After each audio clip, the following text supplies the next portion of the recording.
What's going on, good people? This your boy CDL Shorty, and guys, tonight we got a good one.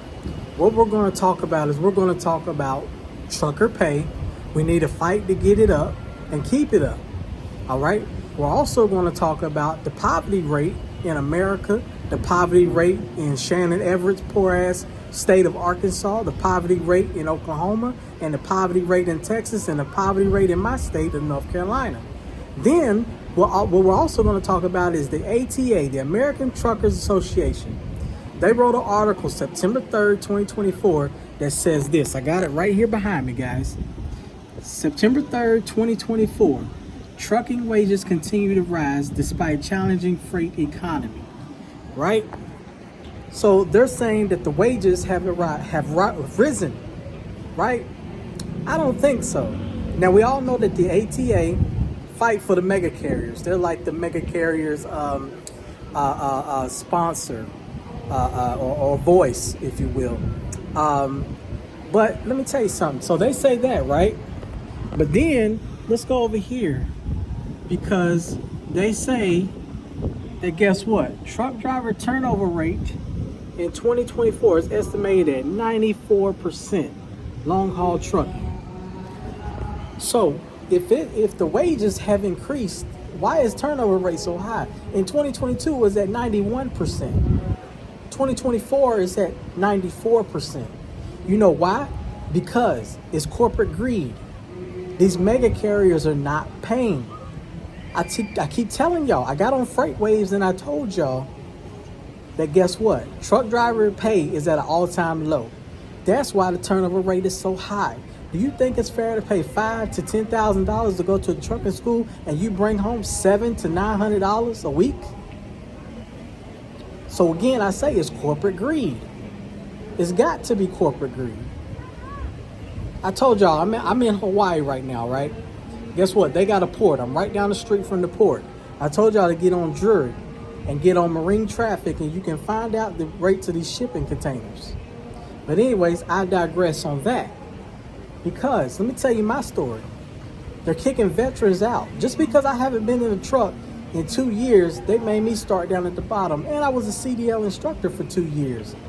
Insurance, trucking insurance does not accept that. They don't see that as trucking. Okay, I'm not running the miles, but guess what? I still got 3 to 4 students in that truck, correct? So they made me start all the way down at the bottom. I went to Snyder. Snyder was paying 46 cents a mile. I did 2,800 miles in 1 week. I left Charlotte. I went to Iowa, left Iowa, West Branch, Iowa, which is right down the street from Wilcott, Iowa. Then went to Joliet, Illinois. Then took that load down to McDonough, Georgia. Picked up a load in Atlanta, Georgia. Shot back straight up to Charlotte, North Carolina.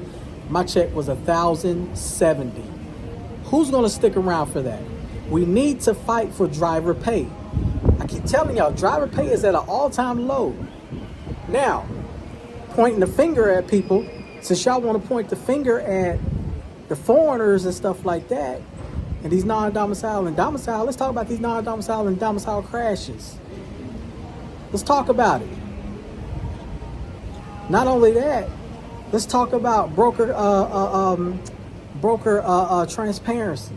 Don't you think it would be better if we knew, as truckers, knew what the shipper was paying? Do you think it's fair that a broker can make $1,600? $1,600 and the trucker made $2,000. Do you think that's fair? So, what do you guys think about this? And then I want y'all to go to YouTube and shout out this guy. His trucking channel called Trucking Trash. And y'all need to watch this video on who really destroyed trucking. And he talks about the corporate greed and how they're using the foreigners as a scapegoat. So are we going to be fair? Are we really going to talk about the real in trucking? Are we really going to fight for high trucking wages? I'm not talking about just the owner-operator side. I'm talking about the company driver side as well, too. Because guess what? I don't just fight for myself. I fight for company drivers as well, because we're all one. When we going to talk about, do you think the amount of crashes went up because of these automatic trucks and because mega carriers are pushing automatic trucks on us? You didn't think about that, did you? Yeah, Trump got in office and cut down the EV and the emissions, which made it possible for us not to continue to have these emissions trucks shoved down our throat. We appreciate that, but also within that bill that he signed, English proficiency, he don't have nothing about broker transparency in there. A broker will make you want to fight another trucker at a truck stop. When we gonna talk about truckers' cost per mile, Shannon Everett? So we can stop saying truckers are taking cheap freight, but you're not trying to educate truckers on taking cheap freight. When we gonna talk about that?